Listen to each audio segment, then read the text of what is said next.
சொல்றா இப்போ என்னடா பிரச்சனை உனக்கு? யோ வாத்தையை திருடி எடுத்துன்னு வந்து வச்சுக்கின்னு யார் வீட்டு வாத்துக்கு என்ன பிரச்சனைன்னு கேட்டுக்கிற நீ?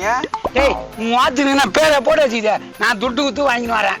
நான் பிடிங்க போய் பாத்தியா எப்படி சொல்றேன் நீ? உன் வாத்துங்க நாங்கள் 1000 ரூபாய் குத்து வாங்கின்னு வந்தோம். ஓ தாத்தா நம்ம துட்டு குத்து வாங்கிட்டு வந்தோம், தண்ணியில தானே பிடிச்சிட்டு வந்தோம். கும்பிடுறோம். யோ அவன் தான் சொல்றான், நாங்க தான் பூச்சோன்னே திட்டு மூதேவி எப்படி புழுவுற பாரு புழுவு.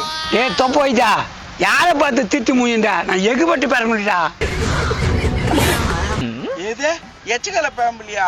கரெக்டான ஃபேமிலி தான்யா. திட்டு வார்த்தை பிடிச்சி வச்சுக்கிறல்ல, அதனால கரெக்டான ஃபேமிலி தான் நீங்க.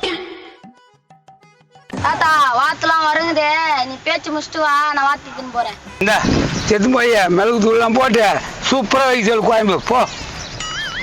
ஏய் நில்லு. யோ நாயா வார்த்தை குத்து அம்புற பேசிக்கிற மனுஷனா தெரியல உனக்கு? யோ என்ன இவ்வளவு நேரமா பேசிட்டு இருக்கா, நீ மறுபடியும் வாத்தை எடுத்துன்னு போய் வறுத்து வைன்னு சொல்றேன். வாத்துக்கு துட்டு ஊத்துட்டு வாத்தை எடுத்துன்னு போ. ஐயோ அந்த ரோட்டுக்கு என்னன்னு வந்துட்டு ஒன்றும் இல்லை, நட்டு வயல மாட்டேங்கிச்சுனாங்காட்டி ஒன்றுமே புரியல. எப்படியாவது சமாளிப்போம். யோ நான் அந்த பக்கம் திரும்பி நீ ஏதோ முறை நிக்கிற, ஒழுங்கா வாத்து கூத்துட்டு போய் இல்ல வாத்துக்கு அந்த காசை கூத்துட்டு போ. தம்பி எதுவாக இருந்தாலும் பேசி தீர்த்துக்கலாம். செத்து போனா யாருக்குமே புரியாது கிடையாது.